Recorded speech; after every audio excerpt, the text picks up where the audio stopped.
Poštovani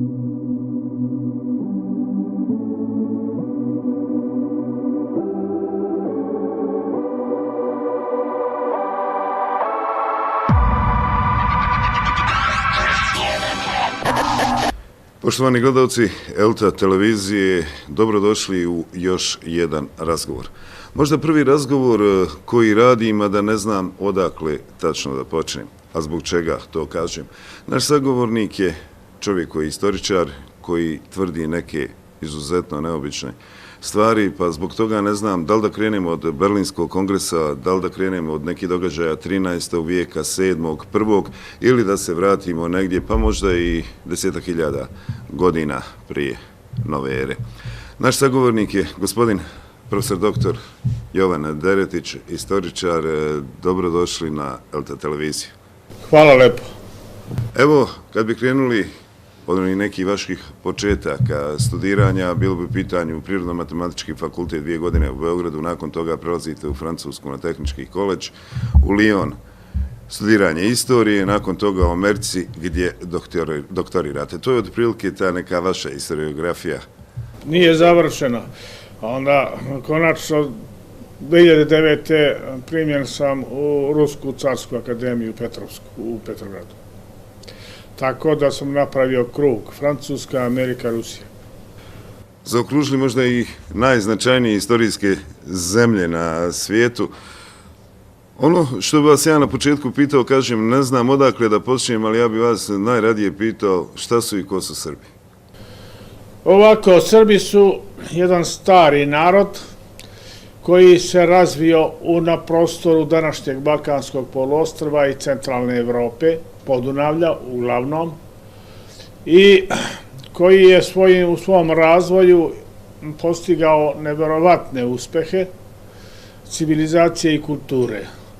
To je narod koji je prvi usavršio zemljoradnju, tehniku, zanatstvo i narod koji je dao pismo Evropi i svetu. Mi imamo taj fenomen. Pismo je najveći stepen kulturnog razvoja jednog naroda. Mi smo u Podunavlju i na Balkanu, u Srbiji ima 54 nalazišta tog starog pisma, koje obično nazivaju iz tehničkih razloga kao Vinčansko pismo, a to nije samo Vinčansko pismo, to je mnogo šire i ne bi se moglo nazvati ni po jednom lokalitetu, jer ima ih 54. Ja sam to pismo nazvao Srbica. Zašto? U današnjoj našoj azbuci, koja se pogrešno zove ćirilica, ima 27 slova iz Vinče. Što znači kontinuitet, što znači da je to pismo već usavršeno bilo u 3. milenijumu pre Hrista. 5000 godina je to pismo staro. To je pismo poslužilo kao osnov podloga za stvaranje svih drugih pismenosti u Evropi i Aziji, osim Dalekog istoka.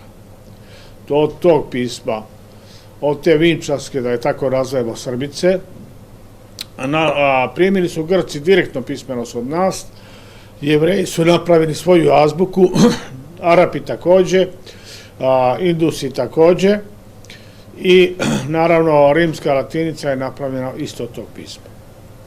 To mijenja mnoge neke stvari u nekakvoj poznatoj istoriji svijeta. Nedavno sam negdje čitao upravo taj dokaz o nekoj dunavskoj civilizaciji, da je to u stvari to, da kažemo, neke sjeme razvoja naroda na prostoru Evrope. Jeste, to je, može se nazvati dunavsko, može se nazvati evropsko, jer je to u Evropi, jer je to u Podunavlju. Ljudi su pokušavali da toj kulturi, toj civilizaciji daju razna imena. Međutim, što se tiče pisma, ne može se dati nijedno drugo pravilno ime osim Srbice. Zašto? Evo zašto. Ja sam našao tragove kako je se pismo razvilo. Pismo se nije razvilo odjednom, nego je to išlo postepeno, prvo slike, crtane su slike da bi se nešto reklo, pa onda ideja slike grafika, pa onda slog, jedan jedan pismen značio je slog, pa tek onda savršeno pismo, slovo. I našao sam od čega je nastalo koje slovo, od kojih slika. Celu azbuku sam našao njeno poreklo slova. I, na primjer, slovo A. Slovo A je nastalo od glave bika Apisa, koje je prvo bilo okrenuto gore sa roščićima, pa je stavljeno u horizontalni položaj, pa je onda konačno okrenuto dole. I od Apisa Ape je nastao glas A. Od crteža slova oka nastalo je slovo O. Od crteža šake nastalo je slovo Š. Od crteža glave koze nastalo je slovo K. Od crteža džerama nastalo je slovo Đ. Od crteža rala nastalo je slovo R. I tako dalje. Kada sam našao celu listu slika od kojih su nastala slova, koje su dale imena slova, A, B, B, G i tako dalje. Onda sam rekao, stanite. U kom jeziku na svetu se ove slike čitaju saglasno imenima slova? Samo u srpskom. Ni u jednom drugom jeziku, čak ni u ruskom. Jer je kod njih oko glaza, a ralo plug. I onda sam rekao, ovo pismo možda se zove samo Srbica i nikako drugčije. Kad kažete našao, raspitujući se malo o vama, kada sam pretraživao neke stvari, dosta ste knjiga čitali, čak i negdje u bibliotekama u Americi, kažete, čitali ste neke knjige koje su rustika, da su vunene rukavice morale biti, da ste bili pod kontrolom. Da kažete našao, da li to negdje postoji slikovito? Postoji. Arheolozi su napravili čudo. Oni su od 19. veka i početkom 20. veka mnogo istraživali. Najbogatija riznica bilo je ostrvo Krit. Onda Mesopotamija, Egipat, Podunavlje, to su centri u kojima se moglo naći mnogo toga. I ja sam to kroz dugi niz godina prikupljao, brižljivo, znao sam šta tražim, znao sam gdje da tražim, to je velika prednost. Imao sam i tu prednost, ja vladam sa više jezika i mogao sam da pročitam ono što sam našao, mogao sam da prevedem i tako dalje. Kažu da je vaše usavršavanje tek krenulo kada ste naučili latinski i starogrčki da bi mogli ući u te spise. Jest, tako je, tačno je to. Jer imate vi starih pisaca koji nisu prevedeni ni na svetske jezike kao što je engleski i francuski. Meni nije bilo dovoljno samo francuski i engleski da bih mogao stvarno završim jedno istraživanje. Evo, na primjer, delo Samuelisa Bohardusa, to on je u stvari jedan francuski episkop iz 18. veka koji se zvao Samuel Bošar, pa je na latinskom Samuelis Bohardus. Njegovo kapitalno delo je na latinskom. I onda se morate da naučite latinski da biste mogli da ga studirate, da ga proučavate. A on je najveći bibliolog svih vremena. On je objasnio Stari Zavet kao istorijski dokument. Ko nije mogao da prouči Bohardusa, nije mogao da razume Bibliju kao istorijski dokument. Mogao da je razume kao verski dokument, ali kao istorijski dokument ne. Takve stvari su me naterale da učim te jezike. Zašto? Meni je bilo jasno od početka da sam ja sam u svojim očima izgledao kao jadnik koji hoće pračkom da obori tvrđavu. To je tolika gomila laži i falsifikata bila natrpana da je trebalo zaista zakopati mnogo duboko da bi se to pomerilo i da bi se to razbilo. 3 veka su oni gradili te falsifikate. Skrajali istoriju prema njihovim nazorima i njihovim potrebama. I naravno od 17. veka je to krenuli su ti veliki falsifikati. Naprimjer, do 15. veka nije ih bilo. Bilo je u 9. veku je patrijarh Fotius izvršio recenziju starih antičkih pisaca grčkog jezika. zapravo izvršio cenzuru. I nemate ni jedan rukopis starih grčkih pisaca stariji od 9. veka. Sve što je starije su uništili. To je bila prva cenzura. I onda su kasnije je katolička crkva vršila jednu strašnu cenzuru. Oni imaju taj sistem stavljanja na indeks. Kad jedno delo stave na indeks, ono je zabranjeno, ne možete ga nigdje naći. I Bohardusa su bili stavili na indeks. Ja nisam mogao da ga nađem u Francuskoj, njegovoj rodnoj Francuskoj, nego sam ga našao u Americi. To je ogromna razlika. Sad, što se tiče te literature, slušajte, ja sam znao, ako na jedno mesto napravim pogrešku i iziđe sa nečim što nije čvrsto dokazano, ceo moj rad će doći pod znak pitanja. Onda će ovo da uzmu, da iskoriste, da kažu, evo vidite kako on radi, šta je on radi, to nije ozbiljno, to nije naučno i tako dalje. Zato sam vrlo strogo držao sve što sam otkrivao i zašto sam znao, ako nisam imao validne dokaze, ja sam ćutao. Bilo je stvari koje sam ja držao po 20, po 25 godina, dok nisam našao čvrste dokaze, a kada sam našao čvrste dokaze, ja sam onda lepo izišao pred publiku i rekao, to je to, pa sad vi vidite šta ćete. Evo upravo govorite o tim nekim antičkim piscima, govorite o grčkim piscima. Prvo pojavljivanje nešto što je nalik na ime Srbiji našli ste kod pisca Herodota, da je u pitanju neko srpsko jezero, Srbidanus. Jeste, to je Serbonidos Limne. To je jedan zaliv pod Sinajom, poluostrvo Sinaj. Poluostrvo Sinaj dan danas ima sve toponime na srpskom jeziku. Vrh na kome je, kažu, Mojsije dobio 10 Božjih zapovesti, srpski vrh. I danas se on zove na arapskom Serbal Džebel. Drugi vrh je Banat Džebel. Dva potoka koje idu sa Sinajske gore, jedan se zove Vadi Mir, a drugi Vadi Vir. Voda Mir i voda Vir. Ispod Sinaja imate Serbonovo jezero. Sve je na srpskom. Slušajte. Hajde, rode moj, uzmite, pogledajte na karti gde je Sinaj. Pa onda nek dođu da mi pričaju o seoba Slovena i o nečemu. Razumete? To je sve gola izmišljotina, je to jedna propaganda koja je bila uperna protiv Srba, da se Srbima ospori prvo istorijska tapija istorijskog prava na teritorije, drugo, da se ospori Srbima zasluga za opismenjavanje Evrope i sveta, za stvaranje temelja takozvane današnje evropske kulture i civilizacije, tehnike i svega. Da se ospori takođe i ogromno prisustvo Srba kroz celu Evropu. Danas su genetičari našli da 40% stanovništva Evrope ima srpske gene.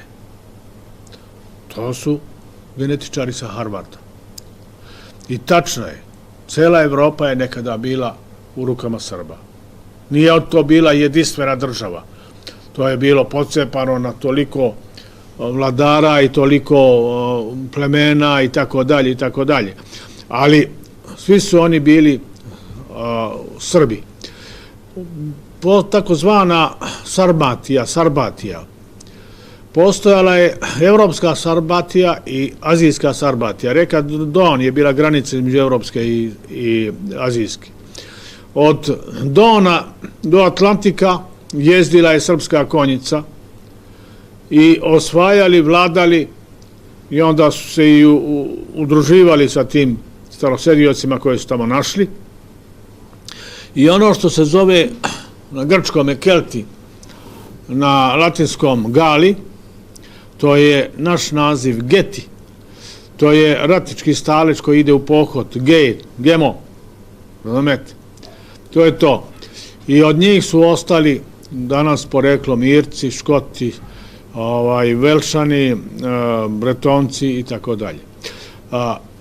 Kada su američki genetičari utvrdili da su Irci naši bliski rođaci, To je izazvalo neverovatnu reakciju, to je imalo efekat bombe. A ja sam to davno utvrdio preko istorije. Znao sam tačno da je tako. I onda je jedan irski profesor, lingvista, za tren oka našao 1500 srpskih reči u njihovom keltskom, gajlskom jeziku. A ceo jezik je bio srpski. To je naravno evoluiralo i tako dalje. Ja sam živeo u Francuskoj i pratio sam ono što su oni nazivali keltskim. Svaka reč iz mitologije koju su oni našli, iz zemljoradnje i tako dalje, je čisto srpska. Jer su stari Gali govorili srpski jezik. A to se moglo naći kod antičkih pisaca, koji su tvrdili da su Iliri i Gali braća od istog oca, iste majke. I onda je lako bilo povući crtu paralelu, ko je hteo da istražuje, lako je mogao da dođe tog zaključka, nego je vera, politika su se umešali i onda su oni stvarali neku njihov mit kulture, evropske, rimske i tako dalje. Kada sam ja u Francuskoj predočio njihovim profesorima da je srpski jezik centralni jezik Evrope, znate, oni nisu mogli to da ospore, jer u samoj Francuskoj ima bar 1000 toponima na srpskom jeziku.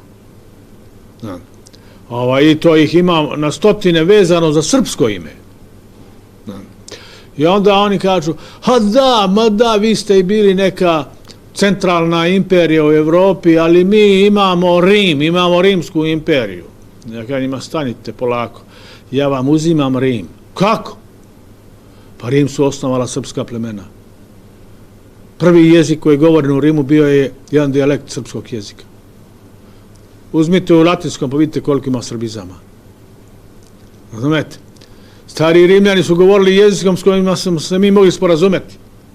To je kasnije izvršena reforma, te onda takozvani klasični jezik, pa onda onaj srednjovekovni latinski jezik koji je potpuno drugi jezik.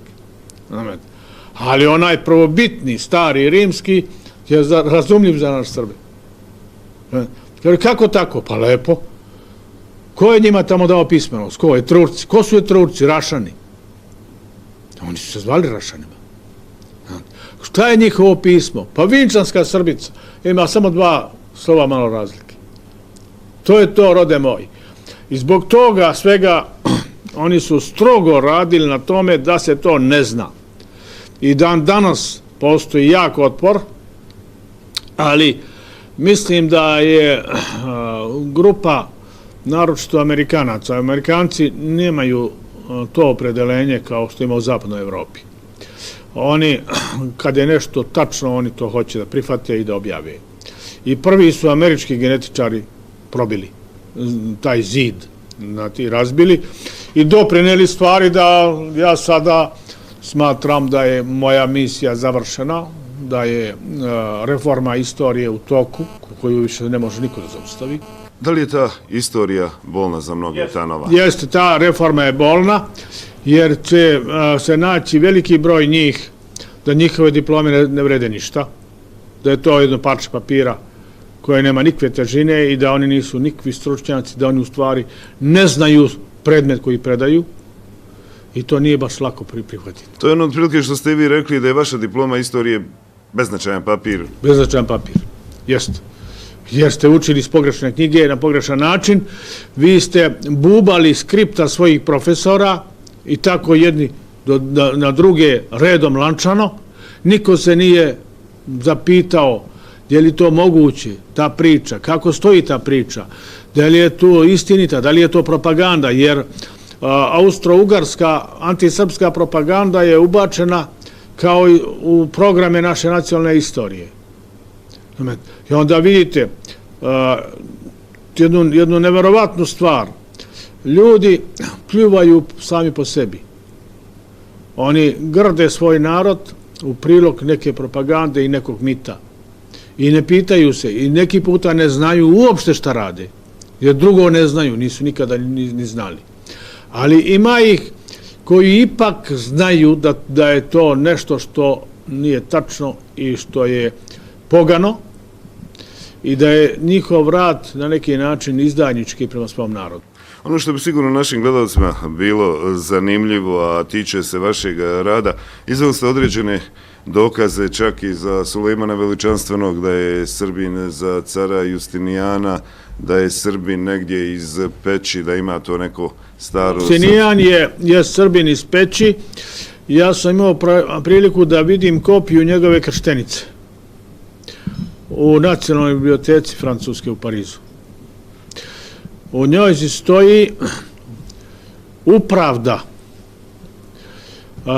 Savatijev, deda Istoko, majka Biljenica i tako dalje. Gospodo, to nema potrebe da vam ja govorim šta je to. Sve je jasno.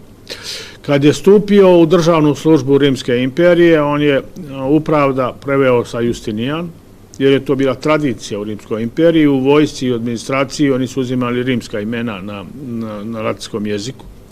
I to je taj upravda, znamete. A što se tiče ovamo Turaka, pa imate nekoliko njihovih sultana, dvojicu, čije su majke Srpkinje. Mehmeda Osvajača, majka je Srpkinja, i Sulejmana Veličanstvenog. Mehmed Osvajač je govorio tako srpski da ga niko nije mogao prepoznati da nije Srbin. A i Sulejman Veličanstven je govorio srpski. Ja ću vam sada ispričati jednu anegdotu. Sulejman Veličanstveni prima poslanike zapadnih država i gradova na porti, ulazi u salu i obraća se njima na srpskom jeziku. I oni traže prevodioca. A on njima kaže, šta vi ne razumete srpski? Kaže, ne. Pa za mene postoje samo dva jezika, turski i srpski i ništa više. A kad kažete postoje dva jezika, turski i srpski, ja ću malo ovako preskačem u ovom razgovoru doći do Kosovske bitke za koju tvrdite Srbije nisu izgubili, tad je nastao sporazum između Srba i Turaka. Ovako, Kosovsku bitku su Srbi dobili, ali posle Kosovske bitke nekih 6 meseci napravljen je savezni ugovor između sultana Bajazita i knjeginje Milice. Taj ugovor bio je savezni ugovor. To nije bio odnos pobednika ni pobeđenog ni sa jedne strane. Da bi se priznavao primat sultana, Srbija se obavezuje da mu daje na godišnjem nivou 10% od prerade srebra. Ništa više. Vojni savez, svaka strana je bila obavezna da dođe u pomoć drugoj strani ukoliko je rat u pitanju. Zato je Lazarev sin Stevan sa srpskom konjicom rešio bitku kod Nikomedije u prilog Turaka protiv zapadne koalicije, jer su francuski vitezovi bili već uspjeli da razbiju tursku vojsku i da pobede Bajazita. On je bio na rubu poraza. Kada je ušlo 1500 srpskih oklopnika pod bojstvom Stevana Lazarevića, preokrenuli su bitku u korist Bajazita. Znači, sami smo sebi krivi za 500 godina po turskom. Nismo im bili 500 godina. Znate, mi smo bili nekih 300 godina, nešto više od 300 godina, ali to je bilo ušlo onako 500 godina, to nije tačno. Mi smo, druga stvar, mi smo u Turcima kako kad, ali nekad saveznike, kad neprijatelje. Nije bilo sve pravolinijsko. Zločine su vršili lokalni kabadahije, nikad nije od dvora dolazilo naređenje za neke zločine. Čak naprotiv. Mi smo predali Smederevo Turcima. Da ne bi katolici uzeli Srbiju i Smederevo, jer je posljednji despot imao samo jednu ćerku koju je oženio posljednji naslednik iz dinastije Jablanovića iz Bosne, Stefan, koji je prešao na katoličku veru. A despotova žena, Grkinja, je htjela da zavešta Srbiju Vatikanu. I onda je vojvoda, komandant Smederevske tvrđave, koja je bila apsolutno neosvojiva, poslao glasnika sultanu Mehmedu da dođe pred Smederevo da mu preda ključeve tvrđave. Mehmed je došao, vojvoda je izišao pred njega i dao mu ključeve. Bolje vi nego katolici. Mehmed je stavio muziku na čelo i ušao u Smederevo. Tako je završena nezavisna Srbija. Evo još jednu stvar koju sam pročitao, vašu tvrdnju da su faktički Rusi srpski narod. Da li ste to ikad prezentovali, kako kažete, na Carskoj akademiji nauka i umjetnosti u Rusiji? Pa jesam, ja sam objavio 3 toma, debela toma istorije Srba i Rusa zajedno. Srbi i Rusi su jedan isti narod koji je po 2 imena, u stvari to je u početku, to su bili staleži. Srpski stalež vuče ime od ratničkog staleža, vojnog, a Rusi vuku ime od zemljoradničkog staleža. A ratnici i zemljoradnici su jedno te isto. Ratnici se regrutuju među zemljoradnicima. Prema tome ta tradicija... Sa zajedničkim bogom Serbonom, kako kaže. Serbonom ili boginjom Reasom, boginjom Majkom, koja predstavlja zemlju, koja gaju, koja sve gaji, uzgaja i tako dalje. U ta 3 toma, koja sad su izišla novo izdanje, u 3 toma, u 2 toma debela, ima 4800 fusnota. To vam govori kako je to rađeno. I to je prva antička istorija Rusa. Pre mene nije postojala. Jer čak šta više u vreme Sovjetskog saveza bilo je zabranjeno Rusima da izučavaju sve što je starije od 5. veka. Stiče Slovena. A Srbima od 7. A Srbima je bilo zabranjeno od 7. Da, tako je. Znate. I onda vi znate kome je to išlo u prilog, otkud je to dolazilo i tako dalje. Tek sada, kada je sve puklo i raskriveno, ja mislim da je moja najveća pobjeda u tom putu bila kada je Nemačka akademija nauka se odrekla Nemačke istorijske škole 19. veka. A oni su to uradili posle pojave mojih knjiga. Ali to nema puno u srpskoj javnosti, u srpskim medijima. Pa zato što Srpska akademija nauka još uvek drži tu nemačku istorijsku školu, takozvanu nordijsku. Još uvek se kod nas pod tim principima predaje istorija i tako dalje, ti falsifikati. Nemci su... Opet dolazimo do toga da su Srbi najveći problem Srbima. Najveći problem Srbima su Srbi.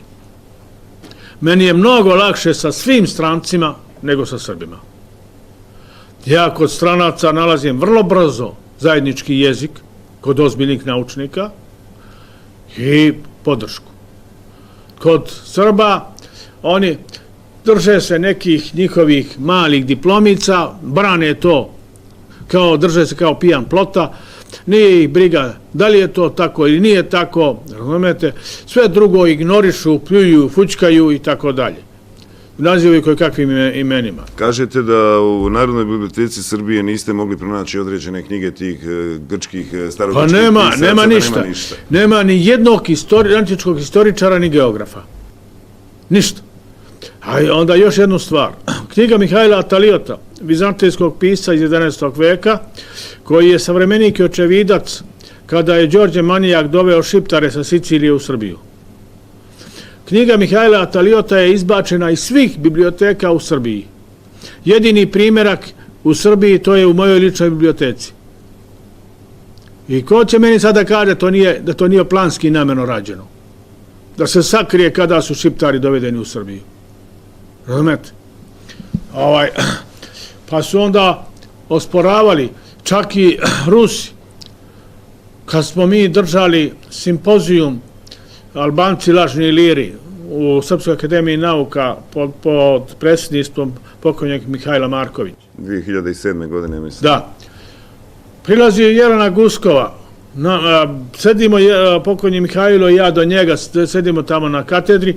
Prilazi nam Jelena Guskova, kaže šta vi to radite, to nije tačno. Kaže Albanci su starosedioci ovde.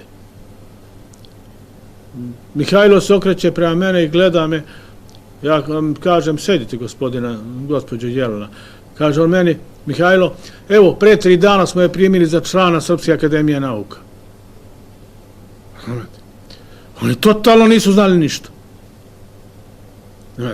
Rusi su na polju istorije strašno podbacili, žešće od nas. I za njihovu istoriju oni su podbacili. Ja dolazim u Rusiju i kažem da je Rurik bio Rus. Oni mi kažu nije, nego Šveđanin. Sastajem se sa profesorom Kljosovom u Beogradu i ja kažem, gospodine Kljosov, ja imam problem sa mojim kolegama akademicima u Rusiji. Ja kažem Rurik Rus, oni kažu Šveđanin. On se smeje, kaže, ti si u pravu. Ja sam vršio genetska istraživanja, Rurik je Rus. Pa vidi u kojoj meri su oni podbacili sopstvenu istoriju, a kamoli našu.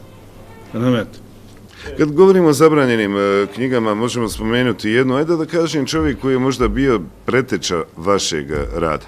Radi se o gospodinu iz 19. vijeka koji je izdao knjigu Istorija Srba pod Turskom i pod Austrougarskom, a čovjek se zove Miloš Milojević. Njegova knjiga je veoma brzo zabranjena u Srbiji i nigdje, kažu, ni dan danas nema. A slična su neka istraživanja, oni radi i po Kini, i po Moskvi, i po Njemačkoj na tim pitanjima. Miloš Milojević bio je jedan vrlo dobar istoričar i u ono vreme on nije raspolagao podacima arheologije koja još nije bila otkrivena, pa ne može mu se zameriti što nije to znao, jer nije bilo otkriveno. On je jako dobro radio, bio je direktor prve Beogradske gimnazije. Na Berlinskom kongresu Srbiji je zabranjeno da izučava istoriju stariju od Nemanje i da smeni istoričare. Tada je malo bilo istoričara u Srbiji. Dvojica koji su vredili, to je Miloš Milojević i Pantelija Srećković, koji je bio profesor istorije na visokoj školi. Oba dva su smenjena. Stojan Novaković je prihvatio da izvrši nalog aneksa Berlinskog kongresa i uz podršku kralja Milana, kojeg je imao iza leđa.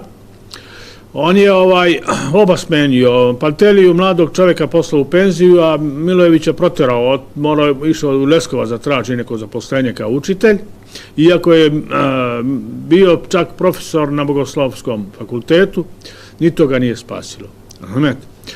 I onda Stojan Novaković dovodi za profesora istorije na visokoj školi svog kuma Ljubomira Kovačevića, koji je po struci bio pravnik. A Ljubomir Kovačević uzima programe iz Beča. Tada prvi put u Srbiji dolazi priča o sobama Slovena, dolazi priča da je Porfirogenet jedini dokument za srpsku istoriju i tako dalje i tako dalje, i od toga je krenulo. Tako je krenulo. Znate. I do dan danas. Pa od Berlinskog kongresa pa sve do nas, Srbista, jedini dokument za srpsku istoriju bio je Porfirogenet. Porfirogenet to je jedan falsifikat iz 17. veka. Nema veze sa Porfirogenetom. 17. ili iz 9. 17. Porfirogenet je živeo u 10. veku. On je napisao neka 2 spisa svome sinu o ceremonijama na dvoru i o upravi, u državnoj upravi, a oni su u 17. veku zakačili za njegovo ime još jedan spis koji nosi naslov o narodima. To su pisali hrvatski fratri. To se odmah vidi da to niko od njih nije bio istoričar. To je totalni sukob sa istorijom. Razumete? I budalaštine. Kada su Šafariku, jednom ozbiljnom naučniku, doneli to prvi put, kada on pročitao, on je rekao, ovo su budalaštine. Onda je katolička crkva skočila na njega da ćuti. Razumete? I Šafarik nije više komentarisao. Ja kad sam to pročitao i proučio, rekao sam, ovo su pisali kafanski istoričari. Govori se znači o nekoj jadranskoj Srbiji, govori se, mislim, o centralnoj Kavkazskoj, govori se o Baltičkoj, govori se o određenim plemenima na području Baltika, Vini, Vidi. I onda imamo jednu priču Bizmarka koji je rekao, moja baka nije pričala germanski nego srpski, a kad je umirao, kažu, posljednje riječi na ustima bile su mu Srbija. Jes, tačno je. On je u stvari poreklom bio Srbin. Kao i svi Prusi. Rusi su Srbi. I to potpuno svi. Dok ovamo, ovi drugi Nemci, na primjer, Hitler je priznao da 70% Nemaca vodi slovensko poreklo. U Mein Kampfu. Ovi drugi Nemci ima ih i mešavine, Bavarci su nam najbliži od ovih drugih Nemaca. Pre jedno, mislim 2 godine, jedan bavarski profesor i istoričar je objavio jedan članak gdje je rekao da li se to nama dopadalo ili ne, mi moramo da priznamo da smo poreklom Srbi. I sad se u Nemačkoj vodi o tome velika debata. Tu imaju mnogi pristalice jednih drugih teza i tako dalje. Šta će tamo biti, ne znam i ne pratim, pravo da vam kažem, jer oni su se meni smučili sa njihovim falsifikatima i lažima, koji su bili upereni protiv nas. Monumenta Germanika je jedan skup falsifikata, a ona je poslužila kao delo za ujedinjenje Nemačke i onda su uspostavili bili svoju dominaciju u Evropi. Objavili su nekih 3.500 knjiga o istoriji evropskih naroda da bi uspostavili vatikansku tezu šta kome da se da u Evropi. Sve je falsifikat. Šta ova današnja, ova nova, da kažem uslovno rečeno nova ili otkrivena istorija može uraditi u tom nekom geopolitičkom planu ili samo donijeti istinu na vidjelo po vašem? Može da promeni jako mnogo. Srbi dobivaju jedan položaj jednog kulturnog stavoda zaslužnog za evropsku kulturu i civilizaciju. Ako to hoće, naravno. Pa morat će, neće moći da ospore. Morat će da to prihvati. A ima i koji hoće. I evo da vam bude jedna ilustracija jasna. Kada je grupa američkih genetičara bila u Vinči i objavili da je Vinča mapirala evropske gene, oni su prvi objavili da su Irci genetski naši jako bliski rođaci. Američki potpredsjednik Biden, koji je nekada bio šiptarski lobista, je izjavio: mene interesuje istorija Srba i interesuje me kosovski boj, jer mi Irci i Srbi smo bliski rođaci. Šta vam to kaže? Kako se interesovanje menja i kod onih na najvišem nivou. Nauka je čudo, istina je nepobediva. Nju treba samo otkriti, ona se posle sama brani. Ne trebate da je branite. Laž ne može da opstane, nju treba stalno braniti, jer je ona kao takva netačna i nelogična i uvek nešto fali. Nikad nije savršena. I braniti laž je vrlo teško. Braniti istinu vrlo lako. Ona se sama brani. To je to. Pobjeda istine, ja mislim da je to gotovo, da to ide. Pojavom genetičara, kad su stupili na scenu, to je bio kraj. Naprimjer, genetičari su potvrdili 100% celokupnu moju istorijsku tezu. Celokupnu. A onda sad, lako je. Evo za kraj, kako ste prihvaćeni na kraju krajeva u Srbiji, kako ste prihvaćeni uopšte u Srpskoj akademiji nauka i umjetnosti i kako vas prihvata vlast u Srbiji, a možda i običan narod? Ovako, što tiče običnog naroda, ogromna podrška, neverovatna podrška. Ljudi kad ja prolazim negde ulicom vide, govore hvala Bogu što postojite. Što tiče vlasti, predsjednik Nikolić daje podršku, pa daje i Sveti Sinod. Akademija, to je jedna zamrla ustanova nekih kljakavih penzionera, tamo i nema, ništa se ne radi naučno. Oni ćute jer oni su stekli svoje diplome na tim lažnim pričama i sad ne mogu demantuju sami sebe. Nedavno je sekretar istorijskog odeljenja gospodin Krestić objavio jednu knjigu o akademiji i on je promovisao u Novom Sadu, ja sam ga vozio za Novi Sad, u programu naših predavanja u Novom Sadu. On je opisao tu ustanovu da je ona totalno paralisana i totalno antisrpska. Na antisrpskim pozicijama. Prema onome što je on opisao, tu ustanovu treba rasformirati. Čak je on i sam rekao da je treba rasformirati. Do te mere je došlo. Evo, gospodine Deretiću, privodeći ovaj razgovor kraju, nismo na početku rekli, ali da kažemo, profesor doktor Jovan Deretić je rođeni Trebinjac. Jest. Odavde ste krenuli u svijet. Kao dete. I izgleda da mnoge stvari u srpskom narodu dolaze iz Hercegovine. Pa ovako, nekih 80% vrhovnih srpskih mozgova su iz Hercegovine.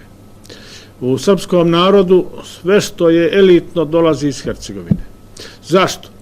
Ja mislim da u Hercegovini je bilo najmanje mešanja, da je najčistiji srpski element očuvan u Hercegovini. I da je to razlog.